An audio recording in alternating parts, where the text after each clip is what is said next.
Pyramid meditation channel PMC ప్రేక్షకులకు నమస్కారం. ఈరోజు మన పిరమిడ్ మెడిటేషన్ ఛానల్తో ఒక విశిష్ట అతిథి మన పిఎంసి స్టూడియోకి వచ్చారు. మా pyramid meditation channel one of the director అయిన సిద్ధా నాగేశ్వరరావు గారి సతీమణి సిద్ధా వెంకట పద్మావతి గారు ఎన్నో ఆధ్యాత్మిక సేవా కార్యక్రమాలు చేస్తూ ఆంధ్రప్రదేశ్లోనే కాదు ఇతర రాష్ట్రాల్లో కూడా ఆధ్యాత్మిక ప్రచారానికి ఎన్నో సేవలు అందిస్తున్న ఫ్యామిలీ సిద్ధా వెంకట పద్మావతి గారిది. ఈరోజు మేడం యొక్క ఆధ్యాత్మిక ప్రగతి, పత్రికారితో ఉన్న పరిచయం, పిఎస్ఎస్తో ఉన్న అనుబంధం మరియు కాశీలో కనీ విని వెరగని రీతిలో గొప్ప ప్రోగ్రాం చేయడం జరిగింది. ఇలా ఎన్నో విశేషాలు ఈరోజు మనం మేడంతో తెలుసుకోబోతున్నాం. నమస్తే మేడం. నమస్కారం మేడం, చెప్పండి మీ ఫ్యామిలీ బ్యాక్గ్రౌండ్ ఏంటి, అసలు ఊరు, మీ హస్బెండ్ పేరు, మీ పిల్లలు ఎంతమంది? ఓకే, నా పేరు సిద్ధా వెంకట పద్మావతి, మా వారి పేరు నాగేశ్వరరావు గారు. మీరు ఎలాగ అనౌన్స్ చేశారు. ప్లస్ నాది స్వగ్రామం చేమకుర్తి, ఫ్యామిలీ ఒంగోలులో ఉంటున్నాము. నా తల్లిదండ్రులది చిలకలూరుపేట, గుంటూరు డిస్ట్రిక్ట్. మా అమ్మగారి పేరు శారదాంబ, నాన్నగారి పేరు హరినాథరావు గారు. నేను రెండో సంతానాన్ని, నాన్నకి 4 బిడ్డలం. ఓకే, అది పిల్లలు మీకు? ఇది 3 అక్క చెల్లెళ్ళం, ఒక అన్నయ్య గారు వెళ్ళిపోయారు, ఒక చెల్లి వెళ్ళిపోయింది. ప్రస్తుతానికి 2 ఉన్నాము. ఓకే, అది చిన్నప్పటి నుంచి మీ స్పిరిచువల్ జర్నీ ఎలా ఉండేది? అంటే పూజలు, పునస్కారాలు, పద్ధతులు ఏంటి? చాలా అద్భుతంగా ఉండేది. జీవితంలో ఎప్పుడు కూడా దైవభక్తి అనేది చాలా అద్భుతంగా ఉండేది నాకు. అలా ఉంటూ ఉన్నాను. అనుకోకుండా మ్యారేజ్ అయిన తర్వాత అత్తగారింటి కూడా పూజా పద్ధతులు అవన్నీ ఉన్నాయి, కానీ మా వారు మాత్రం పూజకి ఇంట్రెస్ట్ చూపించరు. నేనే ఒకరోజు బ్రతిమలాడుకున్నాను, యజమాని చేయాలండి అని. వారానికి ఒక రోజు అని పెట్టుకున్నారు, అలా చేస్తూ ఉన్నారు. నేను కూడా పూజలు చేసి ఆఖరికి లాస్ట్లో ఇంకేదో ఉందని చాలా పోరాటం జరుగుతుంది. ఏదని అర్థం కాలేదు. అనుకోకుండా ఈ పిరమిడ్ దానికి మన జానమహాచక్రాలకి ఎన్ని పూజలు చేసినా వెలతి అనేది కనిపించి ఏదో ఇంకొకటి ఉంది, నాకు తెలియదు. అది ఆరాటం, అది తెలుసుకోవాలని ఎవరిని అడగాలో తెలియదు. అలా బాధపడుతున్న టైంలో పక్కింటి వాళ్ళు షిరిడీలో జరుగుతున్న జానమహా సప్తాహానికని చందాకని వచ్చారు. జీవితం అవును, ఆ టైంలో ఆ మేడంకి చందా ఇచ్చింది. నా జీవితంలో మొట్టమొదటిసారి అంత తక్కువ ఇచ్చిన చందా అంటే నేను లేదు. అంత బాగా ఇచ్చేవాళ్ళం. సరే, కానీ అందరూ వస్తున్నారులని ఇచ్చాము. వాళ్ళు వచ్చినందుకు చక్కగా నాకు ధ్యానం నేర్పారు. చాలా బాగుంది. ఫస్ట్ సిట్టింగ్లోనే వాళ్ళు కూడా చాలా ఎక్స్పీరియన్స్ బాగుందన్నారు. తర్వాత వాళ్ళు పిరమిడ్ కట్టారు ఒంగోలులో. రమాచారి గారు అని వాళ్ళ స్కూల్ కూడా ఉంది, సైన్స్ స్కూల్ అని. వాళ్ళు పిలిస్తే వెళ్ళాను. ఒకసారి వెళ్ళేసరికి పైకి ఎక్కుతున్నా, 5 అంతస్తులో ఉంది. ఎక్కుతూ ఉంటే ఏదో తెలియని బాడీ చాలా రిలాక్స్ అవుతుంది. 5 అంతస్తు వాళ్ళది. ఆ పిరమిడ్ కట్టింది వాళ్ళు.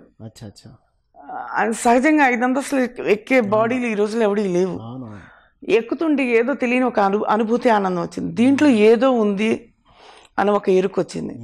ప్లస్ రెండోది, మా అపార్ట్మెంట్లో కూడా ఆ మేడం వాళ్ళు పత్రిజీ గారు వస్తున్నారు, మీరు అక్కడ మాకు కొంచెం ప్రోగ్రామ్ పెట్టుకున్నాను కావాలన్నారు. ఓకే అని అన్న. ముందు అనుకోకుండా నేను మర్చిపోయాను, వచ్చాను. జస్ట్ సార్ బండి అలా వెళ్ళిపోతుంది. ఆ మేడం వాళ్ళు సార్కి షేక్ హ్యాండ్ అన్నారు. ఇదేంటి గురువులు అన్నారు, షేక్ హ్యాండ్ అన్నారు అనుకున్నా.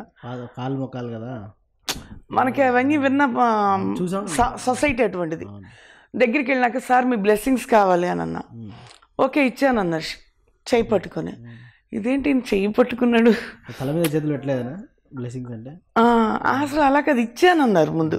నాకు హ్యాపీనే, ఎందుకంటే అది మానవ సహజం. ఏదో అక్కడ నాకు ఆ జ్ఞానం ఉంది. బ్లెస్సింగ్ అంటే పట్టుకొని తాకితేనే ఇచ్చారని కాదు, ఎక్కడున్న ఆశీర్వాదాన్ని గురువులు ఇవ్వగలరు. ఆ స్టాండింగ్ ఉంది. ఓకే, ఆ తర్వాత ఏమైందంటే మేడంకి వచ్చి చెప్పా, మేడం బ్లెస్సింగ్స్ అంటే ఇచ్చానన్నారు, సార్ షేక్ హ్యాండ్ ఇచ్చారు మేడం అంటే. చాలా అద్భుతం మేడం, సార్ మిమ్మల్ని ఏమనలేదు, ఏంటి బ్లెస్సింగ్స్ అంటే అని అన్నారు. అనకుండా ఇచ్చారంటే అదృష్టం మేడం అన్నారు. ఓకే మేడం అన్నా. తిట్టరు మేడం, సార్ తిట్టారంటారు, కానీ నేను అస్సలు ఆ మాటకి యాక్సెప్ట్ చేయను. తిట్టారు అని అంటే, ఒక స్కూల్కి డబ్బులు ఇచ్చిన గురువులు తిడితేనే ఒప్పుకున్నారే, ఫ్రీ సర్వీస్. మనకి ఏంటంటే ఫిజికల్ బాడీ ఈ జన్మ వరకే పనికొచ్చే గురువులకి డబ్బులు ఇచ్చిన వాడు తిడితే ఏమి లేదా, ఆత్మ ప్రయాణంలో జన్మ జన్మలకి పనికొచ్చేది గురువు తిట్టాడు అనుకోకూడదు. అక్కడ జ్ఞానాన్ని ఇస్తున్నాడు. అక్కడ ఏం తండ్రి తిడితే పడుండలేదా, తల్లి తిడితే ఊరుకోలేదా, సరి చేస్తున్నారు. అక్కడ అద్భుతమైన సరి చేయడం. జన్మ జన్మలకి పనికొచ్చే గురువు ఆయన. ప్రాపంచిక గురువు డబ్బులు ఇచ్చిన గురువులకే చెప్తున్నారు ఏమని, ఆఖరి తల్లిదండ్రులు కూడా గురువుకు నమస్కారం చెప్పు, గురువుకు నమస్కారం చెప్పు, ఫ్రీగా చేస్తున్నాడా? ఈ గురువు తిట్టాడంటే మన జన్మ ధన్యతే. సరి చేసుకున్న చాలా క్షుణ్ణంగా, చాలా తక్కువ టైంలో మనకి అవగాహన వస్తుంది. అలా జరిగింది నాకు. ఆ ధ్యానం అనేది పట్టుకోవడం నాకు కూడా నచ్చింది. నేనే వచ్చాను. నేనే వచ్చాను. ఏంటి పిచ్చికెళ్ళంతా కూర్చోవడం అదంతా ఏంది, కళ్ళు మూసుకుని ఏమన్నా అడిగారు. నేనేం మాట్లాడా, మౌనంగా ఉన్నా. తర్వాత ఒకరోజు పిల్లలతో అన్నారు, ఓపిక లేదండు ఎలా ధ్యానంలో కూర్చుంటుందని. ఆహా చాలా బాగుంది అనుకున్నా. తను రావాలి నా కోరిక మెడిటేషన్లో. మా పిల్లలు మేము కూడా థాట్ పెట్టాం. ఒక 1 వీక్ మీ పిల్లలు కూడా మీతో పాటు స్టార్ట్ చేశారా? అందరం ఒకసారి. ఎందుకంటే మారా సార్ క్లాస్లో చెప్పారు, బంధుమిత్ర సపరిపారంగా తెచ్చుకోండి అని. ఓకే. ఆ మాట విన్నప్పుడు నాకు హ్యాపీగా చాలా ఫీల్ అయ్యాను. మా అమ్మాయి అత్తగారు అందరూ వచ్చారు ధ్యానులకి. ఓకే. ఆ పెద్దల్లుడి గారు, చిన్నల్లుడి గారు కూడా చాలా ఎంకరేజ్మెంట్ చేస్తారు నా కూతుర్ని. కానీ తను కూడా చాలా గ్రేట్ సోల్. తను మర్చిపోయినా నా కూతురు, మీ పత్రిజీ గారు ప్రోగ్రామ్ వచ్చింది, మీ పత్రిజీ గారు ఊళ్ళోకి వచ్చారు అన్నీ తను చెప్తూ ఉంటారు అనమాట. ఓకే. వద్దన్న వాళ్ళు ఎక్కువ జపం చేస్తారంటే ఇదే కావాలనిపించింది. చాలా ఆనందం వేసింది అయ్యా. అలా మా కుటుంబం అలా ఎంటర్ అయింది. మీ సార్ ఎప్పుడు ఎంటర్ అయ్యారు? మా సార్ మాత్రం ఫిజికల్గా మాత్రం ఎంటర్ అయింది మాత్రం ఒక 1 year తర్వాత. ఓకే. కొంచెం లైట్గా అలా ఉండి లేనట్లుగా అలా జరుగుతుంది. పిల్లలందరూ మేము ఒక టైంలో ఎక్కడ ఎవరు ఉన్నా అత్తగారిలో ఒక టైం పెట్టుకొని రోజు ఆత్మబంధువులు, నేను భౌతిక బంధంలో భర్త అనే బంధంతో ఉన్నాను, తండ్రిని చెప్పుకోండి, నేను ఇలా చెప్పుకోవాలి. ఆల్రెడీ నేను ఒక క్లాసులు చేస్తున్నాను. మన బంధువర్గంగా చెప్పకూడదు, ఆత్మపరంగా చెప్పాలి. అందుకని ఆత్మబంధువుల భౌతిక బంధంలో నా భర్తగా ఉన్న నాగేశ్వరరావు గారు కూడాను ఈ ధ్యానంలోకి రావాలని సంకల్పం చెప్తున్నాం. మా బిడ్డలందరూ గ్రూప్ మెడిటేషన్ అని చేసాము. చేసిన తనలో కూడా కొంత మార్పు వచ్చింది.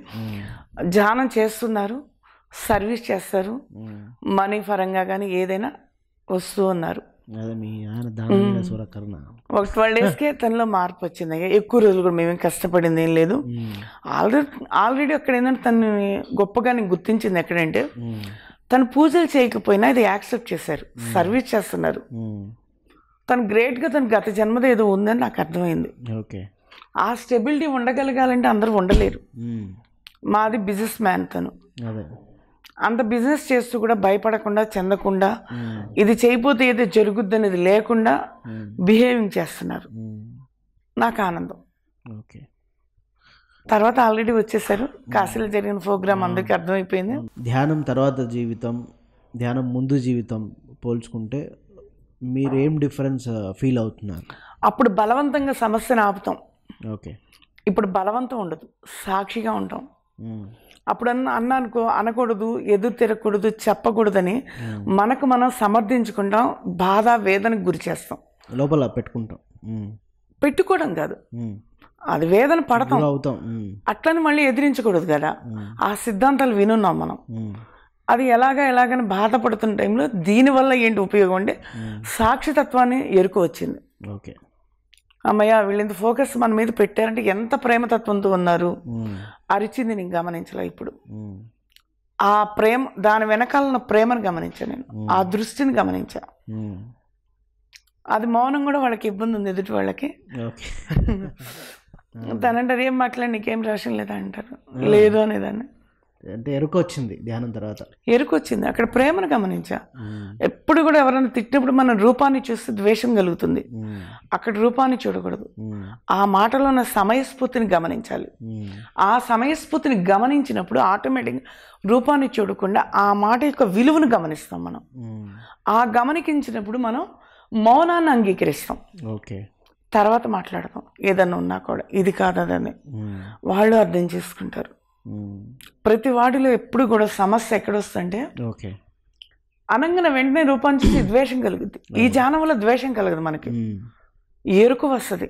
వాళ్ళు చెప్పే మాటలు మనం సరి చేసుకోవాలా, ఎదుటి వారిని సరి చేయాలా. ఓకే, అంత అద్భుతమైనది ఈ ధ్యానం. రైట్. అండ్ అసలు కాశీలో అంత పెద్ద ప్రోగ్రామ్ ఆర్గనైజ్ చేయడం అనేది ఇట్స్ అ మిరాకిల్. అంటే వితౌట్ ఫీజు, ఫ్రీ అకామిడేషన్ ఇచ్చి, ఇప్పటిదాకా మన సొసైటీలో అయితే మనం ఫ్రీ ఫుడ్ పెడతాము, ప్రోగ్రామ్ ఫ్రీ, అకామిడేషన్ ఫ్రీ అన్నది ఎక్కడా లేదు ఇప్పటిదాకా. మీరే ఒక రూల్ బ్రేక్ చేశారు, ఫ్రీ అకామిడేషన్ ఇచ్చి. హౌ అంటే ఈ ప్రోగ్రామ్ ఎలా స్టార్ట్ అయింది, అసలు ఇనిషియేషన్ ఎలా జరిగింది కాశీలో ధ్యాన మహాయజ్ఞానికి? శ్రీశైల వాసవి సత్రం ఉందయ్యా, దాంట్లో మా వారు గతంలో వైస్ ప్రెసిడెంట్, ఇప్పుడు గౌరవ అధ్యక్షుడయ్యా. పత్రి సార్తో ఒక రోజు అన్నారు, అక్కడ సత్రం కడుతున్నప్పుడు సార్ 200 మంది కూర్చోవచ్చు, ఒక క్యాంపస్ ఉంది మాకు, ఆయన ప్లేస్ ఇస్తున్నారు అని అన్నారు. ఇక్కడ కాశీలో ఏమయ్యా ఇప్పుడు వచ్చింది ఆలోచన, రావయ్యా కూర్చో అని అన్నారు. అలా జరిగింది. ఇది జరిగి 1 year బ్యాక్ అడిగారు, ఓకే అన్న సార్ మౌనంలో ఉన్నారు. తర్వాత మళ్ళీ అది కొంచెం బ్రేక్ అయింది, ఆఖరికి డిక్లరీ చేశారు. చాలా హ్యాపీగా అయిపోయింది అయ్యా. మా జీవితంలో ఎన్నో ఫంక్షన్లు చేశాను నేను. దీంట్లో చేసిన పరమానంద స్థితిగా ఎంత రిలాక్స్గా చేశాను అని అంటే అంత అద్భుతంగా జరిగింది. అది కనివిని ఎరగంది. కానీ పరీక్షల్లో మాత్రం చాలా చాలా పడ్డాను, మామూలుగా కాదు. అప్పుడే మా మదర్ చనిపోవటం, అది February 28, మనది 2-3 తారీఖుల్లో ఉన్నాయి కదా, కానీ అమ్మకి జరిగింది. కొంచెం బాధేసింది, కానీ దానికి అది దీనికి ఇది అనుకున్నాను నేను. ఆ పాత్ర అంతవరకు రోల్. ఇప్పుడు ఈ ధ్యానపరంగా నా రోల్ ఇది. ఎవరో శాశ్వతం కాదు. ఆవిడ రోల్ ఆవిడ వేసింది, వెళ్ళిపోయింది. బాధ కలిగింది. ఇది దేహ బాంధవ్యం, ఇది ఆత్మ బాంధవ్యం. నా డ్యూటీ నేను చేయాలనుకున్నాను. ఆ 3 days అయినా కంప్లీట్ అయినాక వచ్చాను. కానీ దాన్ని ఓకే అని తర్వాత చాలా విపరీతమైన పరీక్షలు వచ్చినాయి. ఒక పిరమిడ్ మాస్టర్ మాత్రమే అతను ఛాలెంజీగా ఆ ఆటని ఆడగలుగుతారు, లేకుంటే మౌనంగా ఎవరు ఆడలేరు. అది చాలా కష్టం. ఈ మనీ ఖర్చు పెడుతుంటే కూడా ఎంతమంది ఎన్నో పరీక్షలు పెట్టారు మమ్మల్ని. అయితే జనరల్గా మీ సార్ కొంచెం ఉదారమైన స్వభావం ఉంటుంది, దాని గుణం ఉన్న మనిషి. అవును. అండ్ అంత పెద్ద ప్రోగ్రామ్ ఆర్గనైజ్ చేశారు కదా, మీరు సపోర్ట్ చేస్తారా, లేకపోతే ఏమనేవాళ్ళు? ఏదైనా మాట్లాడుతుంటే నాకు అవసరం అయితే నేను అడుగుతాను, ఏమక్కర్లేదు అని నేనంతా సర్వీస్ చేస్తాను. నేను హ్యాపీగా ఫీల్ అయ్యా. నన్ను చక్కగా రిలాక్స్గా ధ్యానం చేసుకుని తన అవకాశం ఇచ్చినప్పుడు తనకి నేను ఎందుకు ఇబ్బంది కలిగించాలి అని హ్యాపీగా నేను ఫీల్ అయ్యాను. నేను థాట్ రిలీజ్ చేశాను. సార్ ఇంత ప్రోగ్రామ్ జరుగుతుంది, చాలా దివ్యంగా, చాలా అద్భుతంగా ఈ భూలోకానికి వచ్చినందుకు, గురువుగా మిమ్మల్ని స్వీకరించి మేము ఆనంద స్థితిగా ఉన్నందుకు ఇది దివ్యంగా జరగాలి, మీ యొక్క బ్లెస్సింగ్స్ కావాలని సార్ బర్త్డే గుంటూరులో అడిగితే ఏముంది మేడం బాగానే జరుగుద్దిలే అన్నారు. సార్ మానవ దేహంగా అడిగాను సార్, బ్యాక్గ్రౌండ్ మ్యూజిక్ మీరేం సార్ అన్న. Background music సార్ది.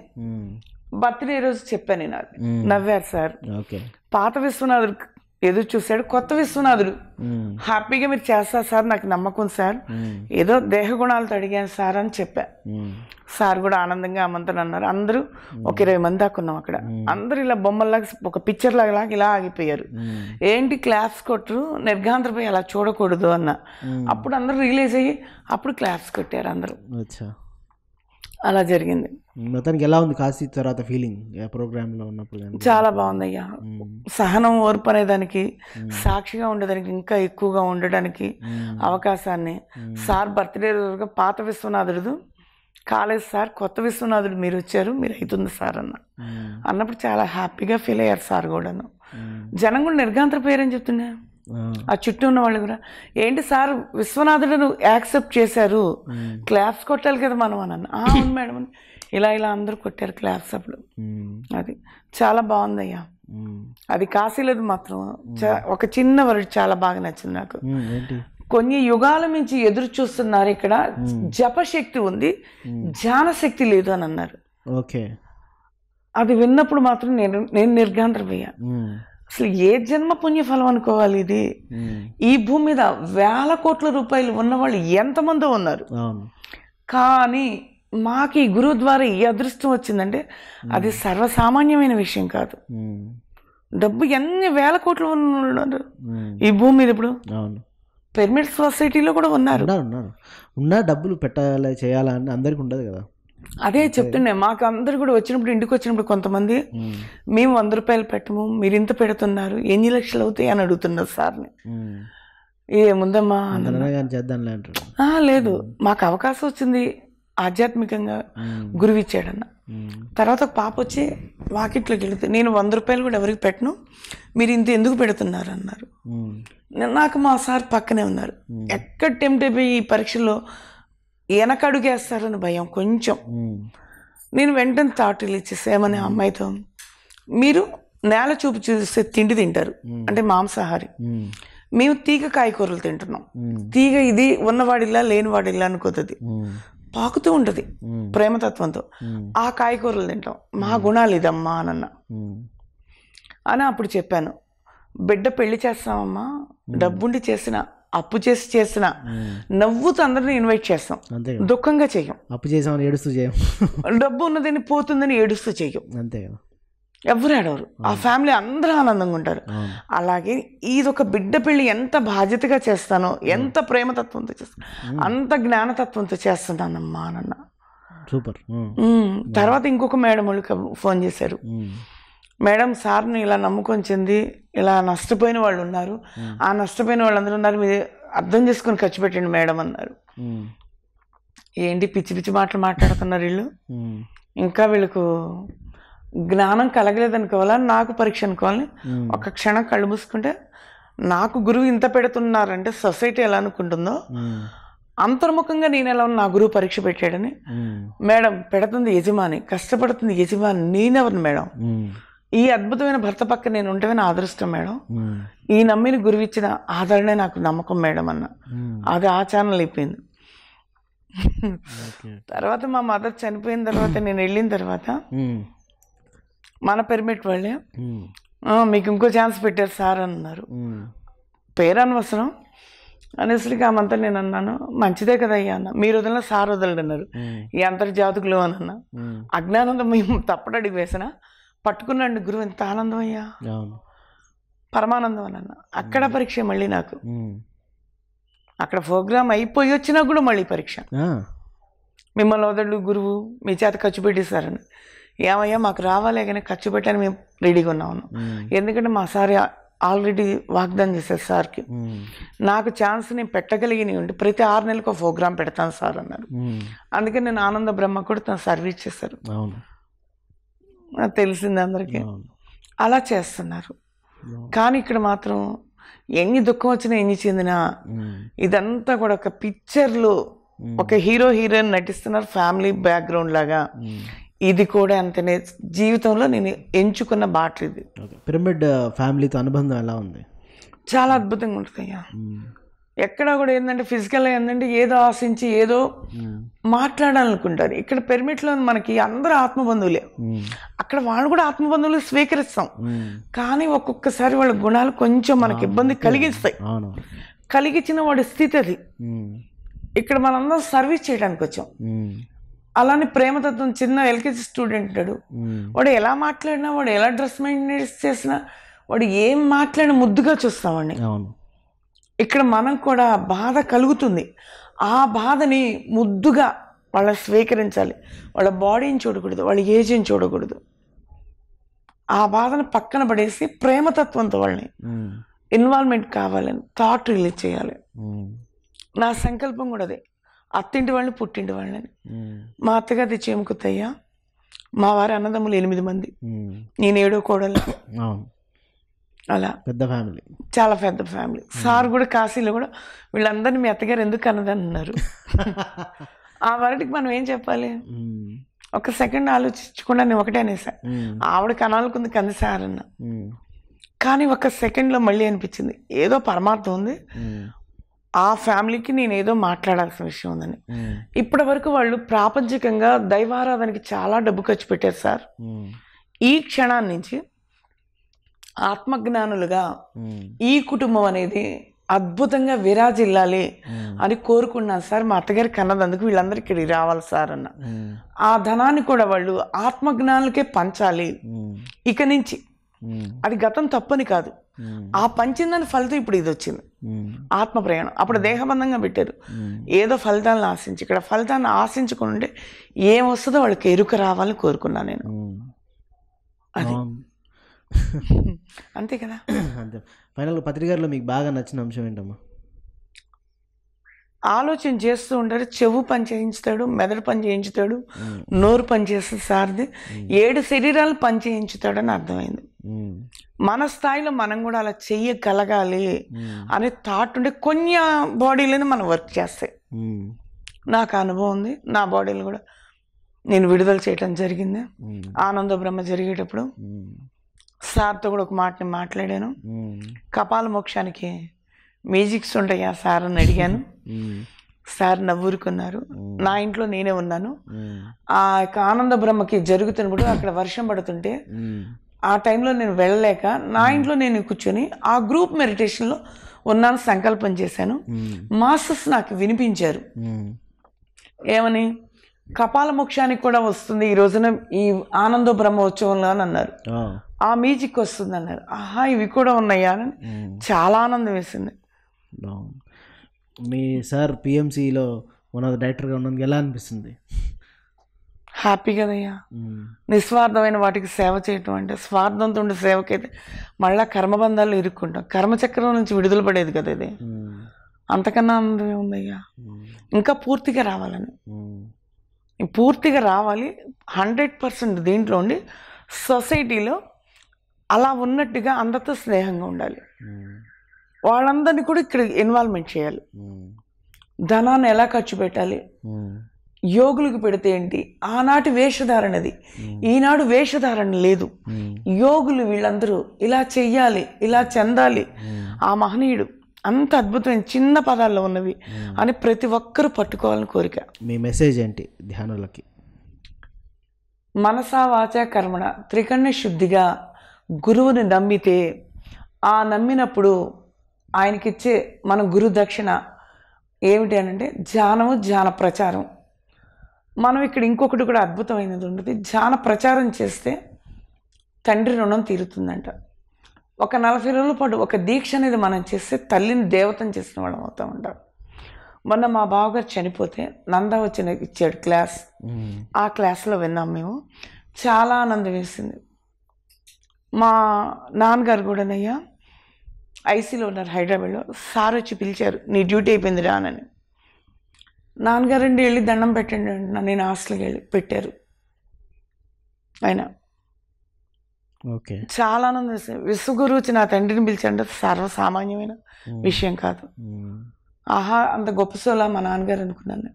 మా నాన్నగారు కూడా మిలిటరీ పరిపాలన, కానీ గోల్డ్ బిజినెస్ అప్రైజర్గా చేస్తారు. కానీ విధానం మిలిటరీ పరిపాలన లేకుండా చాలా సార్లాగా కరెక్ట్గా మాట్లాడాలి, పర్ఫెక్ట్గా మాట్లాడాలి, సాగపెక్కకూడదు.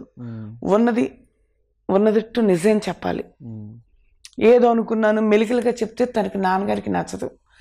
ఆ యొక్క విధానం అక్కడ పెరిగిన విధానానికి గురువుకి నేను చాలా దగ్గర అయ్యాను. మా నాన్నగారు నాకు ఇచ్చిన ఆస్తి మొట్టమొదటిది అదే. మీ నాన్నగారిని గురువుగారిలో చూసుకుంటున్నారు. ఆచరణ ఆయన చెప్పిన చిన్నప్పుడు నేర్పిన దాన్ని ఇక్కడ దగ్గర అవ్వగలగడానికి నాకు ఉపయోగపడింది. ఓకే, అది కటాఖండిగా ఉన్నదండి, పర్ఫెక్ట్గా మాట్లాడే మనోధైర్యం నాకుంది అక్కడ. ఓకే, అక్కడ ట్రైన్ అయ్యారు. అక్కడ ట్రైనింగ్ నాన్నగారిది చాలా అద్భుతమైంది నాకు. కానీ త్రికంఠ శుద్ధిగా గురువుని నమ్మి గురుదక్షిణగా ధ్యానము, ధ్యాన ప్రచారం చేయాలి. సమస్యలు లేకుండా ఎవరి మనిషి జీవితంలో లేవు. అందరికీ ఉండే సమస్య లేకపోతే ఎదగం, మైండ్ మొద్దుపారిపోతుంది. సమస్య ఉన్నప్పుడు ఆలోచనలో పడతాం, దాన్ని ఎలా బ్యాలెన్స్ చేయాలని. అందరు అమాయకత్వం నా కష్టాలు వద్దంటారు. మన యొక్క గీతలో కూడా చెప్పారు, కుంతి అడుగుద్ది కృష్ణుడిని, నా కష్టాలు కావాలి అని అడుగుతుంది కృష్ణ అని. ఎందుకు అత్త అని అడుగుతాడు. కష్టాలు రాబట్టి, ఆస్తి పోబట్టి, ఎక్కడెక్కడ తలా ఒక రూములో మా చాలా రాజుల బిల్డింగ్లు అంటే తెలియదేం కాదు కదా. నేను ఇక్కడ చక్కగా నా బిడ్డలు అందరూ దగ్గరలో ఉన్నారు, మినిమంగా ఉన్నాను, నీవు నాకు దగ్గర అయ్యావని చెప్పింది. అలానే లేని కష్టాలు కోరుకోమని నేను చెప్పలా, ఉన్నాయి కూడా యాక్సెప్ట్ చేయక్కర్లా. ఉన్నాయి ఉంటాయి, అది మనం పొమ్మంటే పోవు, రమ్మంటే రావు. వచ్చిన వాటిని గమనికతో ఎరుకతో డిలీట్ చేయాలా, పట్టుకోవాలా, గ్రహించే శక్తి కావాలి, మనం నేర్చుకోవాలి. ఓకే. ఆటోమేటిక్గా వదలాల్సిందనుకో, నేను వెళ్ళలేదు, చెవులున్నా చెవులు లేవు అనుకోవాలి. మాట్లాడాల్సి వచ్చింది, అక్కడ సమయం లేదు మనకి, అంటే మాట్లాడకూడదు. ఫ్యామిలీలో కొన్ని ఉంటాయి. నాకు నోరుంది, నా నోరు ఇప్పుడు మాట్లాడదు, పక్కకి వెళ్ళిపోయాలి. నా మనసు ఉంది, నాకు బాధ కలిగింది, దాన్ని పక్కన పడేయాలి. నా పని ఉంది, నేను చూసుకుంటూ వెళ్ళిపోవాలి అన్న భావనా క్షేత్రంలో వెళ్ళిపోవాలి. ఇక్కడేం కష్టమేం లేదు. ఇదేం ధ్యానాల గురించి ఇంకొకటి ఏదో సాధన చేయటం, కష్టపెట్టడం ఏం లేదు. మన భావనా క్షేత్రం సార్ చెప్పింది అదే, యద్భావం తద్భవతి అని అన్నాడు గీతలో. అదే కాన్సెప్ట్. ఇక్కడ ధ్యానం ఎంత చేసామని కాదు. పుస్తకాలు చదువుతారమ్మా బాగా? నేను ఇప్పుడు ఒక 25 బుక్స్ చదివానయ్యా. అవునా? సార్ బుక్స్ ఆయన నాకు కాశీలో సందేశం ఇచ్చారు. మరి రాస్తున్నారా? రాస్తున్నానయ్యా. ఓకే. రాస్తున్నాను. వచ్చిందమ్మా? ఒక 150 అనుభవాలు రాశాను. అవునా? 150 అనుభవాలు ఇంకా ఉన్నాయి. ఏవో ఒకటి రెండు చెప్పొచ్చు కదా. బాగా అంటే అంటే అనుభవం చెప్తుంటేనే మీకు రోమాలు నిక్కబరుచుకునే అనుభవం ఏమన్నా చెప్పండి. ఏముందయ్యా, ఒకరోజు నేను శ్రీశైలంలో శివరాత్రికి అని కూర్చొని అన్నాను. నా బాడీ ఒకటి వెళ్ళిపోయింది, శివలింగం మీద కూర్చుంది. ఏంటి శివలింగం మీద కూర్చుంటుంది అని, వెళ్ళింది నా బాడీ కదా, ఎందుకు వర్రీ అవ్వాలి, కానీ సాక్షిగా చూడమన్నారు సార్. అక్కడ శంఖం ఊతూ ఉన్నాను. తర్వాత 1 ఔన్స్ గంధం నా నెత్తి మీద పోసారు, సార్కి చెప్పాను. అది ఓకే. గంధం అదొక అనుభవం. అదైపోయింది. తర్వాత ఒకరోజు శ్రీశైలం వెళ్తున్నాను, ఒక తెల్లటి పులి ఎదురొచ్చింది ధ్యానంలో. ఏంటి నువ్వెవరివే అని అన్నాను. నేనెవరో నీకు తెలుసు అనంది. నాకు తెలీదు అన్నాను నేను. నీకు తెలుసు, శాఖాహారులుగా ధ్యానం చెప్పి అక్కడ వాళ్ళు కోయోళ్ళు ఉంటారు కదా, వాళ్ళకి చెప్పున్నారు. ఆల్రెడీ అక్కడ జరుగుతుందన్న, ఇప్పుడు లేదు అని అన్న. నాకు అప్పటికి తెలియదు. అంటే నువ్వు చెప్పచ్చు కదా అన్న. నేను శాఖాహారిని కాదు అని అంది. ఎందుకని అన్న, నీకు తెలుసు అంది. నాకు ఆల్రెడీ తెలుసు, అక్కడ కూడా బలిస్తారని శ్రీశైలంలో. నాకు తెలుసు ఆ విషయం. శాఖాహారి చెప్పాలి, దానికి అనుభూతి ఉంటే చెప్పు అని అన్నారు. అలా జరిగింది. నువ్వు మారచ్చు కదా అని అన్నా. మారలేదు అని. మరి వేదాలు అవన్నీ నీ దగ్గర ఎందుకు చదువుతున్నారు అక్కడ దేవస్థానం వాళ్ళన్నా? నా గుణం నా బుద్ధి మారుద్దామని అన్నారు.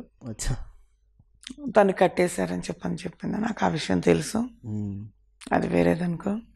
అది అలా బాగా జరిగింది. ఒకసారి ఈయన కనిపించారు, భూవరాహ స్వామి.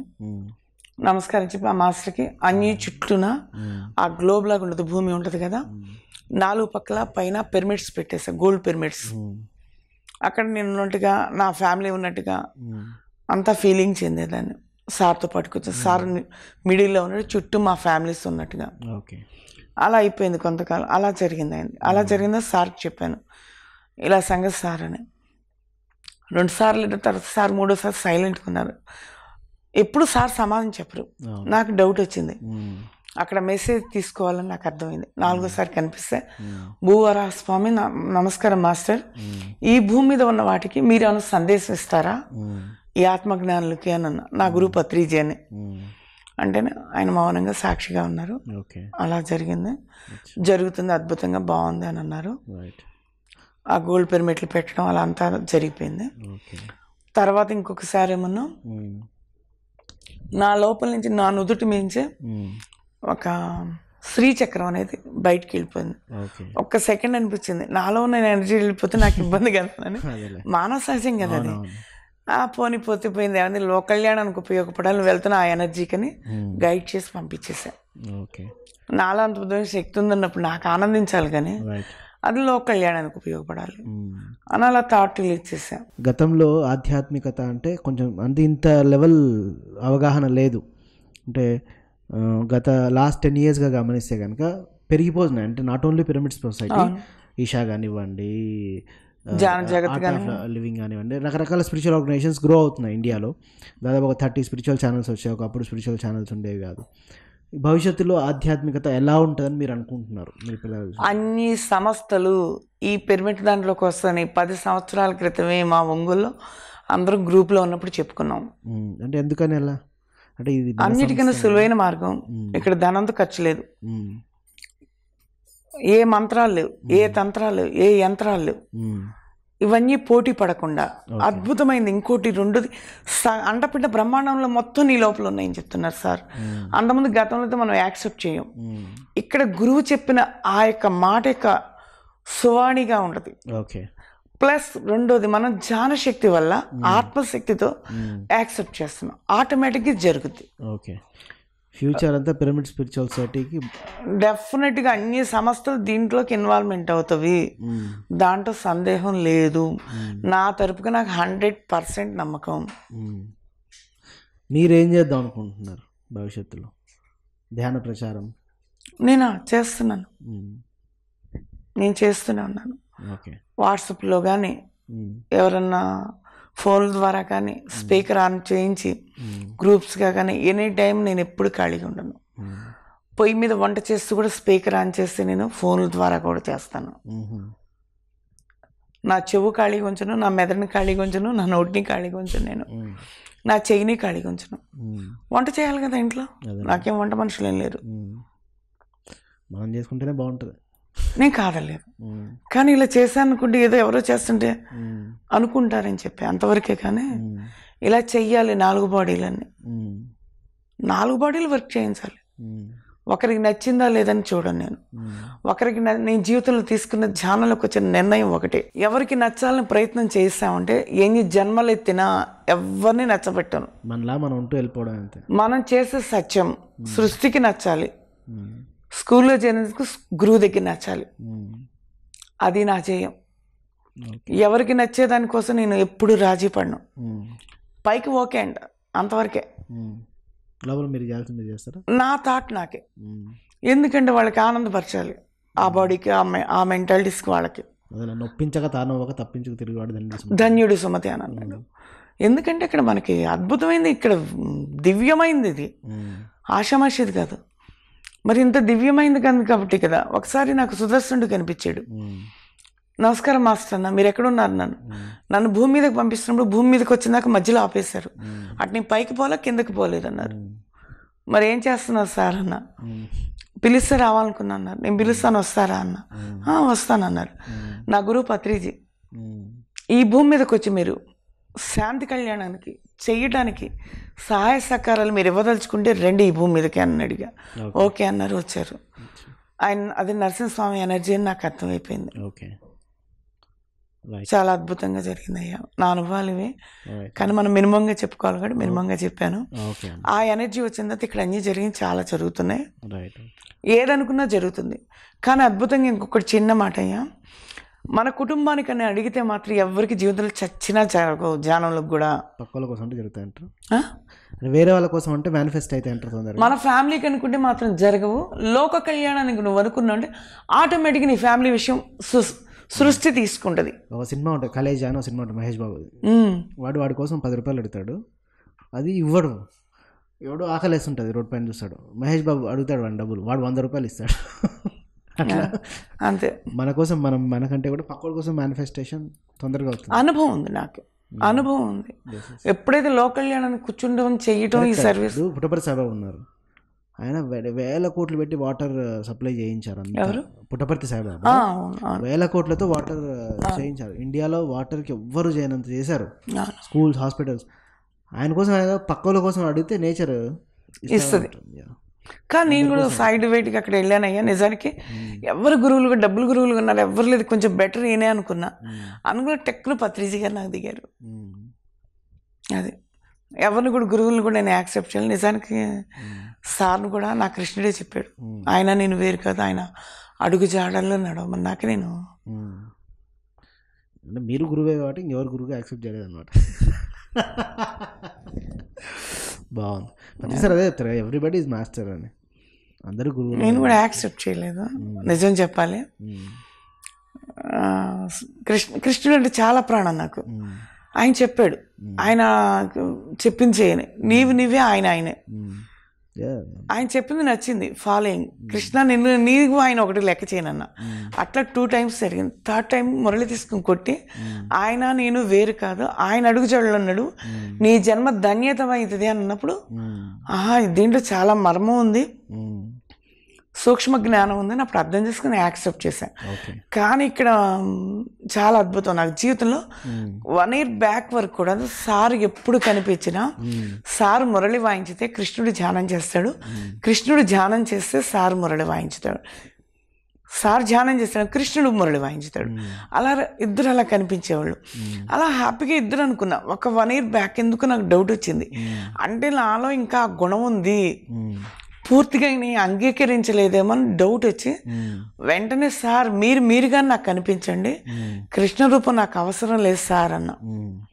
అప్పటి నుంచి ఇంకా అద్భుతమైనవి జరిగినాయి. ఓకే. ఇతర లోకాల్లో ఇద్దరం మాట్లాడటం, చెందటం, కమలాల్లో కూర్చొని ఉంటాం, అలా అన్నీ చాలా చాలా ఉన్నాయి. చాలా అద్భుతమైనవి ఉన్నాయి. బాగుంది. ఓకే అమ్మా, థ్యాంక్ యూ వెరీ మచ్. ఈరోజు పిరమిడ్ మెడిటేషన్ ఛానల్ ప్రేక్షకులతో మీ అనుభవాలు పంచుకున్నారు. ఈరోజు మనం పిఎంసి ద్వారా మేడం ఎక్స్పీరియన్సెస్ విన్నాం. ధ్యానం, పత్రిజీతో ఉన్న సంబంధం, వారణాసిలో మేడం వాళ్ళు చేసిన ఒక గొప్ప ప్రోగ్రామ్, అండ్ ఇస్తే వస్తుంది కాబట్టి ఎక్స్పెక్ట్ చేయకుండా చేస్తూ వెళ్ళడమే మన లక్ష్యం. ఇలాంటి ఎన్నో ముఖ్యమైన విషయాలు ఈరోజు పిఎంసికి మేడం తెలియజేశారు. పిఎంసి పిరమిడ్ మెడిటేషన్ ఛానల్ ప్రేక్షకుల తరపున, పిఎంసి టీం తరపున మేడంకి కృతజ్ఞతలు తెలుపుకుంటున్నాం. Thank you very much ma'am. Hello friends, PMC ఆన్లైన్ని సబ్స్క్రైబ్ చేసుకోండి. సరికొత్త అప్డేట్స్ కోసం బెల్ బటన్ని నొక్కండి.